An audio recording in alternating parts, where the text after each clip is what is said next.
صلی اللہ علیہ وآلہ وسلم پر وحی کا ابتدائی دور اچھے سچے پاکیزہ خوابوں سے شروع ہوا۔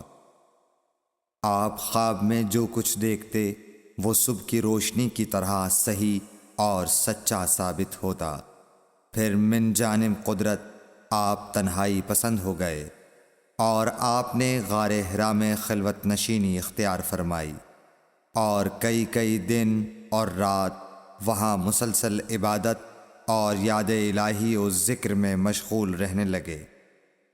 جب تک گھر آنے کو دل نہ چاہتا توشہ ہمراہ لیے ہوئے وہاں رہتے۔ توشہ ختم ہونے پر ہی اہلیہ محترمہ حضرت خدیجہ رضی اللہ تعالی عنہا کے پاس تشریف لاتے اور کچھ توشہ ہمراہ لے کر پھر وہاں جا کر خلوت گزین ہو جاتے۔ یہی طریقہ جاری رہا یہاں تک کہ آپ پر حق منکشف ہو گیا اور آپ غار حرا ہی میں قیام پذیر تھے کہ اچانک حضرت جبرائیل علیہ السلام آپ کے پاس حاضر ہوئے اور کہنے لگے کہ اے محمد پڑھو۔ آپ فرماتے ہیں کہ میں نے کہا کہ میں پڑھنا نہیں جانتا۔ آپ صلی اللہ علیہ وسلم فرماتے ہیں کہ فرشتے نے مجھے پکڑ کر اتنے زور سے بھینچا کہ میری طاقت جواب دے گئی۔ پھر مجھے چھوڑ کر کہا پڑھو۔ میں نے پھر وہی جواب دیا کہ میں پڑھا ہوا نہیں ہوں۔ اس فرشتے نے مجھ کو نہایت ہی زور سے بھینچا کہ مجھ کو سخت تکلیف محسوس ہوئی۔ پھر اس نے کہا کہ پڑھ۔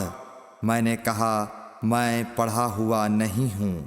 فرشتے نے تیسری بار مجھ کو پکڑا اور تیسری مرتبہ پھر مجھ کو بھینچا۔ پھر مجھے چھوڑ دیا اور کہنے لگا کہ پڑھو اپنے رب کے نام کی مدد سے جس نے پیدا کیا اور انسان کو خون کی پھٹکی سے بنایا۔ پڑھو اور آپ کا رب بہت ہی مہربانیاں کرنے والا ہے۔ بس یہی آیتیں آپ حضرت جبرائیل علیہ السلام سے سن کر اس حال میں غار حرا سے واپس ہوئے کہ آپ کا دل اس انوکھے واقعے سے کانپ رہا تھا۔ آپ حضرت خدیجہ کے ہاں تشریف لائے اور فرمایا کہ مجھے کمبل اوڑھا دو، مجھے کمبل اوڑھا دو۔